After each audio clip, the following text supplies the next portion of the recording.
Patriots fans, the unofficial official beginning of NFL free agency for 2022 is about to commence. What will the Patriots do, and how will the Patriots approach the draft based on their opposition to what they're going to do in free agency? Here today to discuss all of that with me is my good friend, the Counter Murphy Fisto himself, the legendary Thomas Murphy, joins me for his weekly appearance here on Locked On Patriots.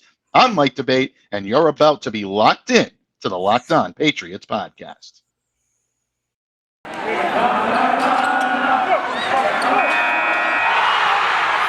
You are Locked On Patriots, your daily New England Patriots podcast, part of the Locked On Podcast Network, your team every day.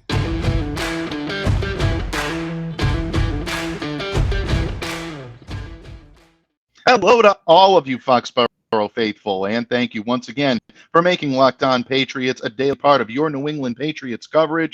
Thank you very much for joining me today here on Locked On Patriots, your first listen every day, available on all platforms, especially here on YouTube, where you might be viewing or listening to this podcast. As you can see, it is Monday. That definitely means that I am not alone here on the pod today. My good friend, the legendary man himself, the Green Man, Thomas Murphy, joins me here on Locked On Patriots. Murph, thank you for joining me today in friendship. Thank you for coming to me today, Don Murph. Oh, always my pleasure, Michael. Always my pleasure. Happy to spread the news, get back to the nitty gritty of everything that's happening in New England Patriots history, and oh God, it's terrible. Terrible. I'm sorry. I'm sorry. Well, today is Muse the Draft Monday, and folks, we will continue to muse the draft here on Locked On Patriots, because after all, we're contractually obligated to do it. No, I'm just kidding, folks. Murph and I love to muse the draft. We are very reverent to the draft. If you notice, we don't use the term mocking. We do not make fun of the draft. We take the draft. We hold it sacred, like the Christian takes the Bible and he holds it sacred, Murph. The way a lot of people hold their marriage sacred, say it! Say it! Say it. But in any case, we can't begin today's discussion without talking about the beginning of the legal tampering period. And I wish Locked On was a little more high tech. I went over this with Miguel on Friday when he joined me here. That I wish I had a laugh track every time that someone said the legal tampering period. Because Murph, as you know, all these teams right now are just sitting by the phone waiting for 11:59 to tick away to noontime, because there hasn't been any contact with any external free agent. None. Absolutely not. No, this is not at all. But the legal tampering period will begin. And until Wednesday at 4 p.m., these deals cannot become official. They can be agreed upon. And the New England Patriots are expected to be active in this market, maybe not as active as they were last year, but they will be active. We've already seen them make a few moves, starting really with the release of Kyle Van Noy. But yesterday on Sunday was really the day where things started up. Devin McCourty back on a one-year deal, $9 million. The New England Patriots also tendering Jacoby Myers, wide receiver. If he does indeed sign the tender, it looks like that's the direction this is going in. Jacoby back on a one-year deal. It gives them an opportunity to work out a long-term deal with them. He's going to be paid about $4 million under the tender. Fullback Jakob Johnson, this surprised me a little bit. New England choosing not to tender Jakob. Looking at the fact that $2.4 million would have been the tender cost, I guess you can definitely make the argument that that may be a little bit too rich for their blood at this point, after he only made $150,000 last year. Murph, a flurry of moves right now. I didn't even mention Brian Hoyer coming back, James Ferentz in the lineup as well. What were some of the moves that caught your eye? What do you think of what the Patriots have done so far? Well, it was great that we decided when the Patriots decided to bring back McCourty. It definitely lessens his cap hit. It kicks a few dollars down the road, but most of all, I picked the wrong day to quit coffee. But most of all, they keep some leadership in the fold. There are a lot of captains that are set to hit free agency on the Patriots roster this year, and bringing back this one was paramount in my humble opinion, or unhumble opinion, if you want to ask Claire. It's always good to have some continuity back there. And right now, the Patriots have kept together what I think is the best safety set in the NFL. Yeah, I agree with that. I think they have kept together the greatest safety set, which is the three-man rotation, which we saw last year, Murph, really, I think, come alive when it came to what the New England Patriots can do with Kyle Duggar, Adrian Phillips, and of course, Devin McCourty being the quarterback of that defense. And you mentioned some of the names that may not be back on that defense this year. Right. And there's a great possibility of that. Look, Dante Hightower may end up re-signing with the Patriots. Juwan Bentley may end up coming back to New England. There's a lot of opportunity for these guys to be able to do what they do and come back and play at a high level. However, Right. at this point, if Dante Hightower does indeed leave, if you start to see some of this exodus, such as a J.C. Jackson leaving that backfield, Right. keeping that quarterback, and that's what David McCourty is. He is the quarterback of that defense. Keeping him in the fold is definitely a smart move. Speaking of quarterbacks, don't worry, we're getting to don't worry, we're getting to this, folks. Brian Hoyer coming back on a 2-year deal. Brian, to me, is always a pariah when it comes to the fan base. You see that. You see the eye roll emojis. Yeah. You see the vomit emojis, which I think is terrible. I mean, considering the type of guy that Brian is and the Right. contributions he makes to this team. Good move for the Patriots. I think this is great in terms of developing Mac Jones. But a lot of people seem to be a little sour on this one. Yeah, fantastic move. Nobody is more against this move than Tommy Curran, who our good friend, who thinks it would be better off making him a quarterback's coach as opposed to keeping him on the roster. But keeping Hoyer on the roster allows him a lot more access to his teammates than being a coach. That's really the bottom line. It's a very team friendly contract that Hoyer signed. I thought this was a great move. Mac needs stability right now. He lost his offensive coordinator. He lost his bench buddy. Do you have your bench buddy? You don't want to jump off that exit in the EAC and not have a bench buddy. And he has somebody now that he's familiar with, that he's worked with before, that knows the Patriot way in like nobody else on this offense does after the shakeup at in the coaching ranks. And I thought it was a great move. I really did. Bottom line, I thought it was a good move. Yeah, I think, again, very much like McCourty, maybe not to the level of impact that he has on the field. Nobody's comparing the two of these guys in terms of what they contribute each and every Sunday, but you want continuity in the Patriots locker room right now. And let's face it, Josh McDaniels, Bo Hardegree, off to Las Vegas. That's definitely a loss for Mac Jones in terms of his development, because as much as Mac gets credit for being a smart quarterback, being able to develop well, things of that nature, he's still a rookie. And I think in a lot of, he's going into his second year, but he's still developing himself as a quarterback, learning his skills, learning his strengths, learning the offense. And Brian Hoyer, I think, with the exception of Josh McDaniels, Bill Belichick, and a gentleman whose name we're going to mention in just a moment, he may know the Patriots offense better than anybody. So at this point, I think the Patriots making that move, bringing back Brian, smart move, and it is going to be interesting to see what this means for Jarrett Stidham as well.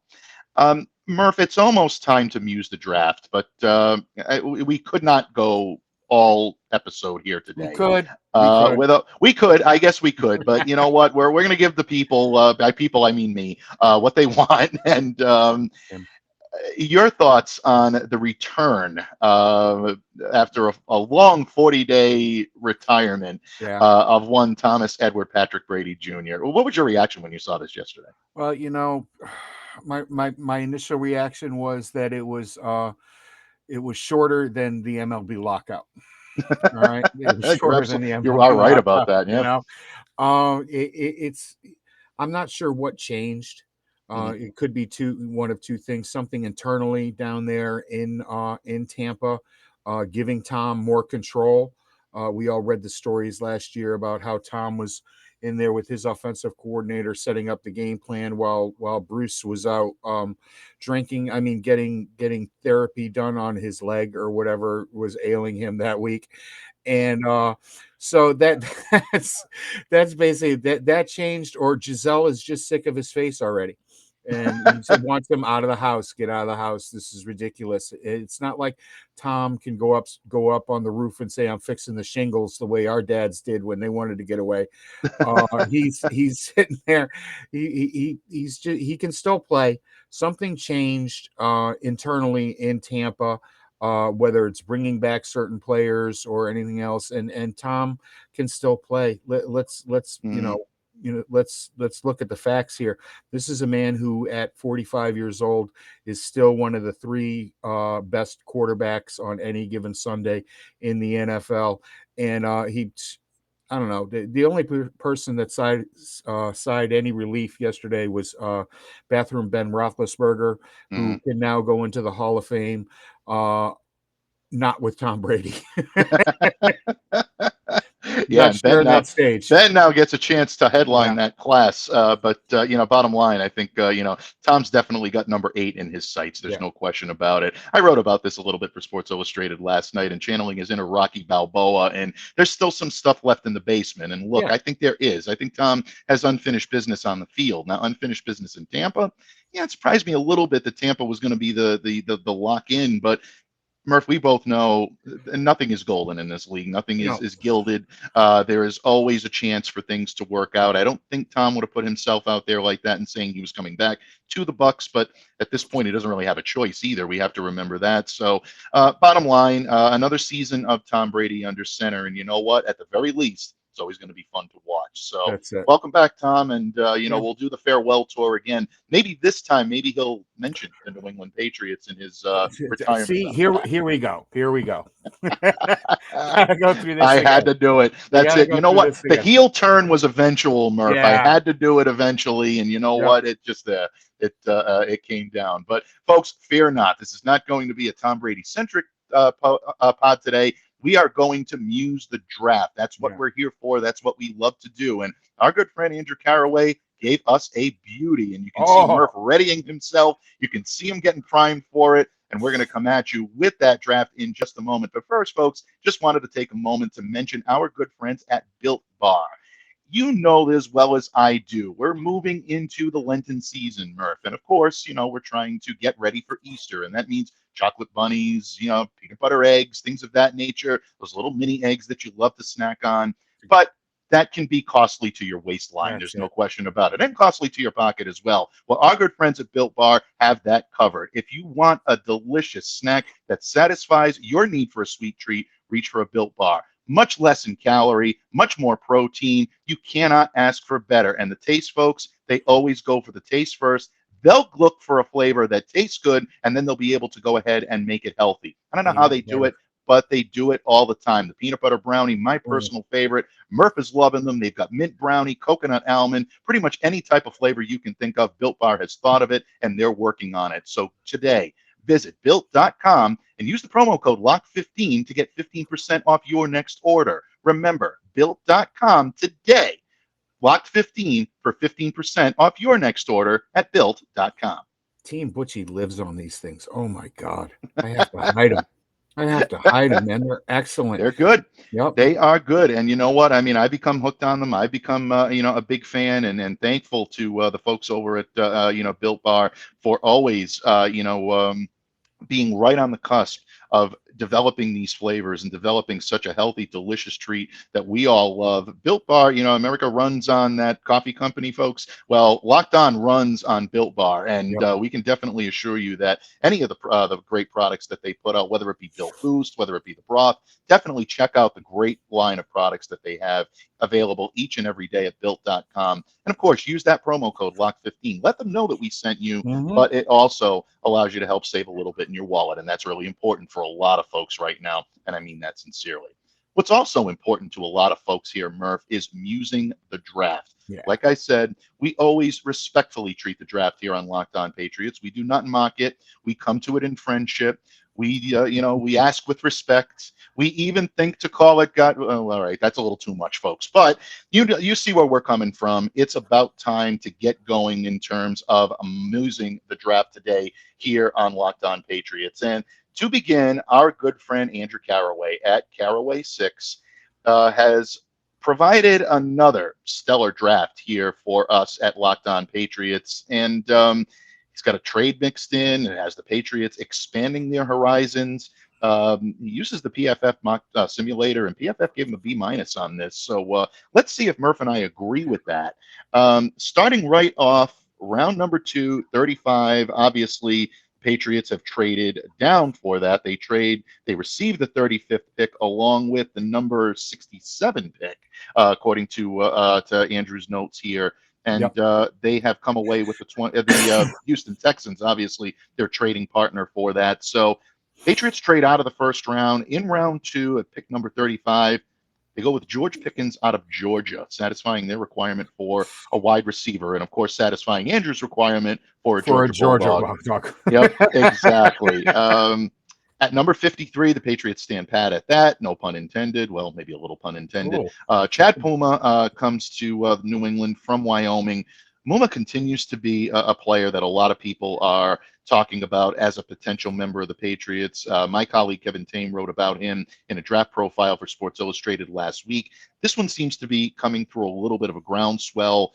Rounding out the first 3 rounds for the New England Patriots, tackle Kellen Dyche coming out of Arizona State, Sun Devil coming to the New England Patriots. When you look at these first 3 picks, Murph, as well as the trade, how's Andrew doing so far in your estimation? I thought Pickens was a reach there at 35.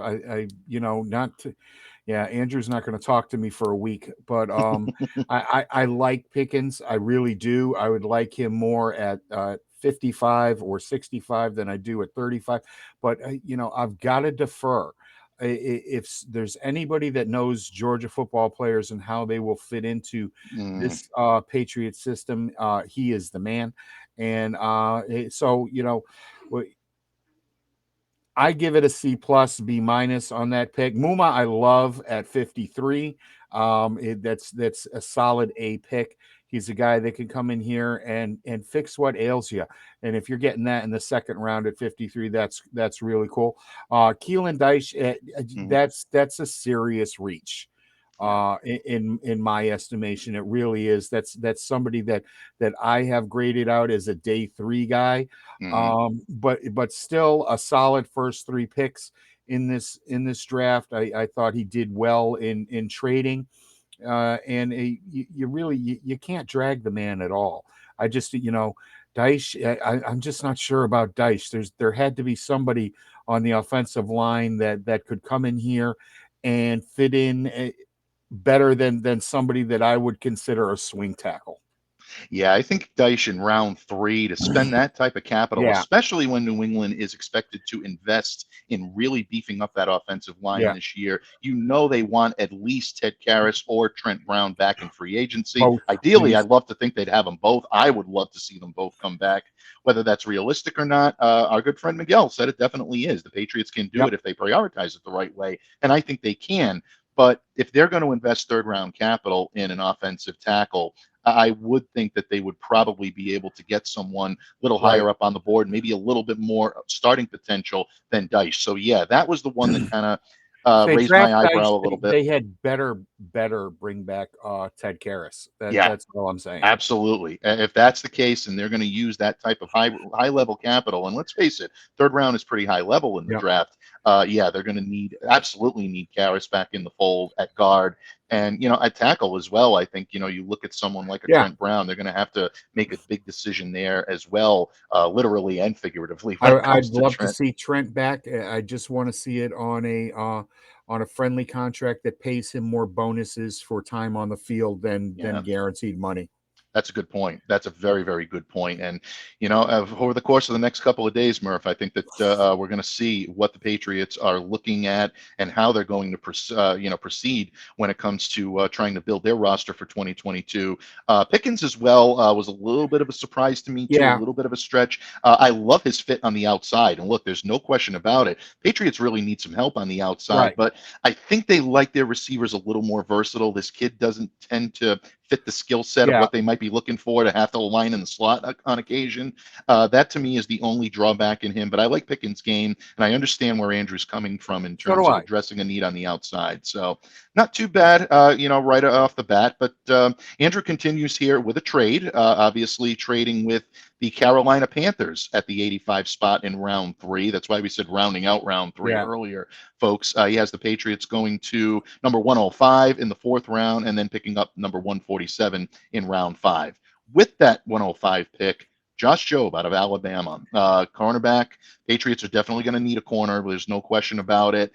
Not sure they wait this long to select a corner. I think if J.C. Jackson is indeed gone, and according to the reports, it looks like he's most likely headed out of New England, almost certainly headed out of New England. I think they use the draft to try to draft his replacement and maybe use free agency to bring in some stopgap options, either to mentor or to just keep the spot warm, essentially, until the rookie, whoever he may be, rounds into form. Neil Farrell Jr. comes over as a defensive player out of LSU. He goes to the Patriots in round 4, pick number 123, and then sandwiched in between a pair of Boldens.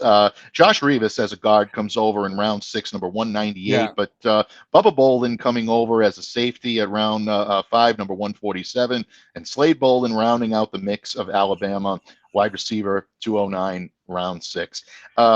Murph, by my count, that would be 3 Boldens on the roster. You're the expert here. Is that above the quota? Is that right up where we should be? 3 Boldens on the roster? More Bolden, more better. At one point in time, the Patriots actually had, I think, 7 guys from Rutgers on the active roster. So no, we are 4 under the the high water mark right there. I love both the Bolden picks. They're fantastic. Josh Rivas is another tiny head scratcher right here. I'm not quite sure. It's a good spot for him, but I do believe he's a developmental guy. The man that I really want to talk about here at the bottom end is Josh Jobe, the Alabama senior. I really like Jobe. He's aggressive, a physical outside guy. He plays at a high level. He was a 4-star recruit, an aggressive, high motor individual. And I think he's strictly a press man corner. And he struggles in zone schemes an awful lot, which would make things a little bit difficult for him here at times. But I like what I see from him in press man. His timing is a bit off. That's something that can be fixed. And this goes back to what Mike said earlier, that he thought somebody might have been there earlier that would have caught Bill's eye, but we all know what happens with defensive backs in the 2nd round who get drafted here.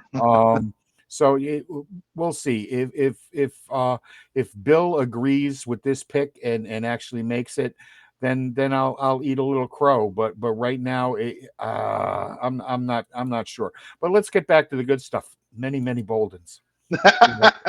Many Boldens, and let's hope it's going to be 3. We would definitely love. I know this man would definitely love to see Brandon back in the fold. I, for one, would love it as well. But between Slade and Bubba, both on offense and on defense, it could be interesting. I know Slade Bolden is kind of the feel-good story, and everybody's thinking of him as like little Edelman.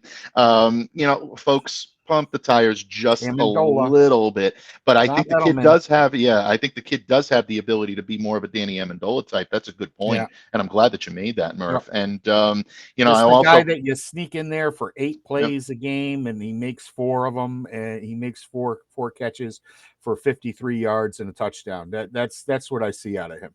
Absolutely. It really is. It's really something, to keep an eye on. And I'm so glad that you mentioned, like I said earlier, about catching your sharp eye in the early rounds.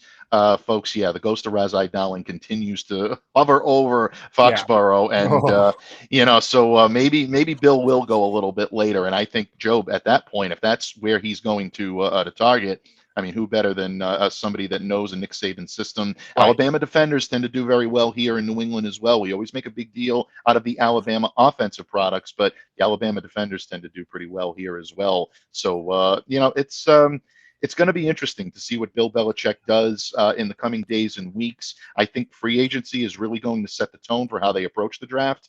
Bottom line, Murph, how do you think Andrew did overall? Do you agree under or over the B- that he was given by PFF? I'm not going to go over, but I'll go, directly with what they have as a B-. Maybe a B. There were a couple of reaches here. And Rivera's is I would have liked to have seen a better pick there. I know he's versatile. I know he can play either guard and maybe kick out to tackle and stuff. Yeah, I'm just not thrilled with him. I'm just not thrilled with him. Yeah, I can definitely see where PFF came from. I would agree with you. I give him a solid B minus, maybe with a little bit of a B rising, simply because I love the Jobe pick in the middle of the draft. And I think if the Patriots do decide that they're going to wait a little bit on picking a corner, then this kid, they could do a lot worse than this kid in the third round. I think he's right where he might go. And this could be an interesting draft for them. So, Andrew, what can we say? Thank you always for submitting these, drafts each and every week. But we're not completely done yet, Murph. We do have one more draft to run through, and we're going to do that in just a moment from our good buddy Jason Sullivan, who just barely missed the cut. Actually, I should say made the cut almost missed it, but he made it. But before we do that, just want to go ahead and mention to you guys that you should have your sharp eye this season on our good friends at betonline.net, because it is that time of year again, folks. College basketball tournaments are just upon us. And for all the latest odds, contests, player props, betonline.net is your number one source for all of your sports betting needs. BetOnline remains the best spot for all of your sports scores, podcasts, and news this season. And it's not just basketball. BetOnline is your continued source for all of your sports wagering information needs, including live betting and your favorite Vegas casino games. Head to the website today or use your mobile device to learn more about the trends in action. BetOnline, where the game starts. Folks, we are about to wrap things up here with our good friend, Count of Murphy Fisto himself, the legendary Thomas Murphy, joins us to muse the draft here on hashtag Locked On Murph Monday.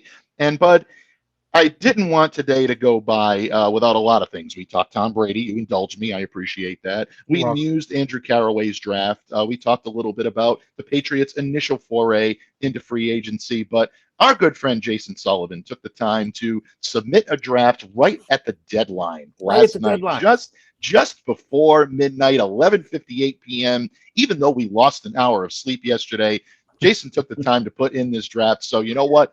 As a solid listener and as a good friend of the program, we couldn't let today's show go by without giving him his just due. So, Jason, thank you so much for your submission. And I'm going to go through the draft in its entirety that he submitted right now, and we'll go through this in just a moment, Murph.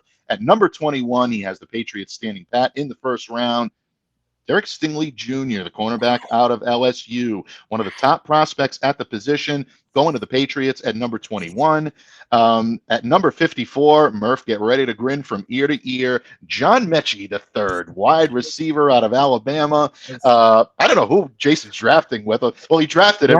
I think this was done like at midnight, so most of the people are probably sleeping. But on the East Coast, anyway. Metchi coming in at number 54. Love it. Number 85, he has a linebacker, Troy Anderson, out of Montana State.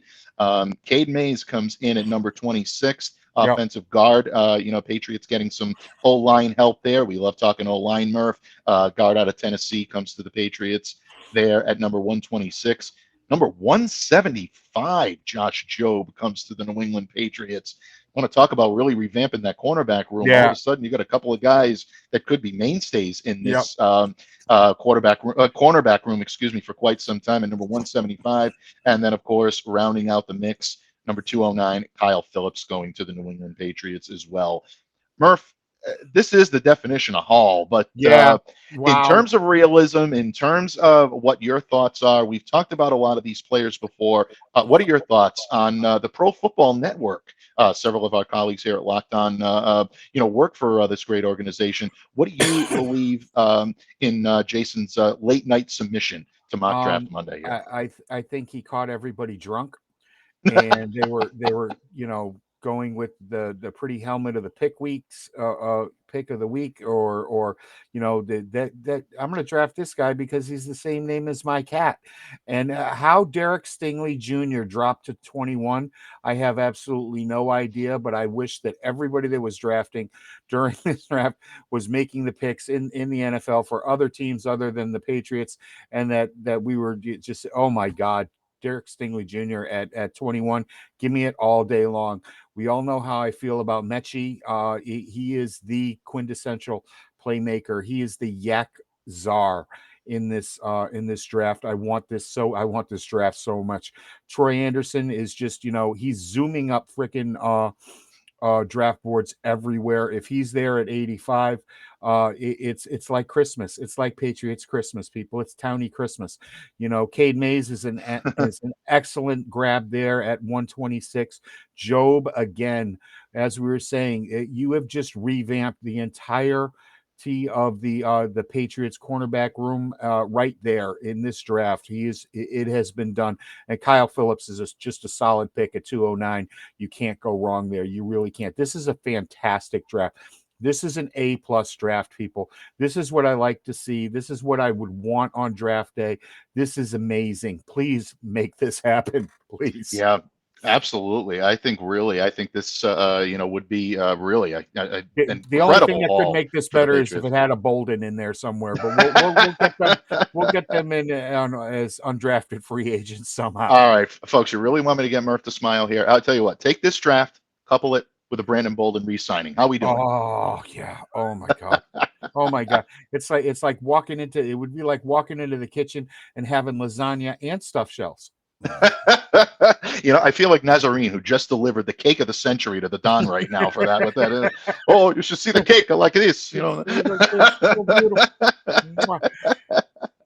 It's great stuff. How can we possibly not end on that note? We should really give Jason a grade here because this goes down just like Ralphie with his Red Ryder BB gun dream. A+, and the teacher just A+ all the way around the room. Plus. That's how good this draft was. It was just great. It was like if somebody could pick Murph's brain and just have it fall completely perfectly, what would happen? And this is it. This is it. Absolutely. Well, I have to tend to agree with you on that as well. I mean, we're grading here. So probably not on you complete. Could give away everything else, and because that's just gravy. And oh my God, this is a great draft. Yeah, imagine that's that. And you know what? New England Patriots went into 2021 with a lot of pipe dreams, and nobody said they'd be able to notch a big-time quarterback and what they needed on the defensive side of the ball. They got them both from the University of Alabama, folks. Mac Jones was there at number 15. The Patriots did take him, and Christian Barmore was there in the second round, and they were able to get him as well. So anything is possible in the NFL. Anything is possible with the Patriots. Have faith, folks. Maybe not seem like it right now, but I'm sure the Patriots do have a plan, and we will continue to discuss that plan each and every day here on Locked On Patriots. Obviously, at the time Murph and I are recording this show, no huge free agency news that we haven't already talked about has been made. But with the start of the legal tampering period, insert the laugh track right here, that's exactly what we will continue to do. Our resident voice of reason. Exactly. No contact. None at all. None at all. Our resident voice of reason, Steve Balistreri, joins us here today, this week, as well as the Countess of Class herself, Classy Claire Cooper. She will join us here this week as well. Definitely stay tuned toward the end of the week. Kevin Tame of Sports Illustrated, Tanya Ray Fox joining us, Ryan Spagnoli of Pat's Pulpit. A lot going on this week, so we will continue to keep you updated each and every day here on the Locked On Patriots podcast. And don't forget to check out our colleagues over at Locked On NFL. All of the news you need in less than 30 minutes. If it's a move to be made in the NFL, our guys at Locked On NFL are on top of that. So subscribe wherever you get your podcasts, free and available. Please continue to smash the subscribe button for Locked On Patriots on YouTube. We're available wherever you get your podcasts. Murph, what can I say? Always honored, always humbled by your presence. Thank you so much for joining me today. Before I let you go, my friend, please let everyone know where they can find you on social media and what we can look forward to in the coming days and weeks from the great pen, the great voice of Don Murph. Now that baseball is back, bud, you're going to be a busy man. I am busy, man. I am sitting there hitting the refresh constantly. The Rolodex is in high usage this week. You can find all of my stuff over at e2gsports.com. I just did a couple of write-ups this week on possible free agents coming in. And of course, you can find One Patriots Place there with Steve and of course the Countess of Class herself. We'll do that. We'll be on tomorrow with a new guest that I won't tease out right now. I will. Easy Lazar will be joining us tomorrow. Don't miss that one, and follow me on the socials at Team Murph 207. All the socials at Team Murph 207. Absolutely. Folks, I tell you each and every week, if you're not following this man, please do it. All the information, all of the content that this man puts out on e2gsports.com is point, click, learn, enrichment material. You become a better sports fan. You become more informed. You become entertained. What more can you ask for? My good friend, thank you so much. Always honored, always humbled by your presence, Don Murph, once again. And thank you, folks, for making Locked On Patriots your first listen every day. Until tomorrow, continue to stay safe, stay well, be the change that you wish to see in the world. Have a great day, everyone. Later.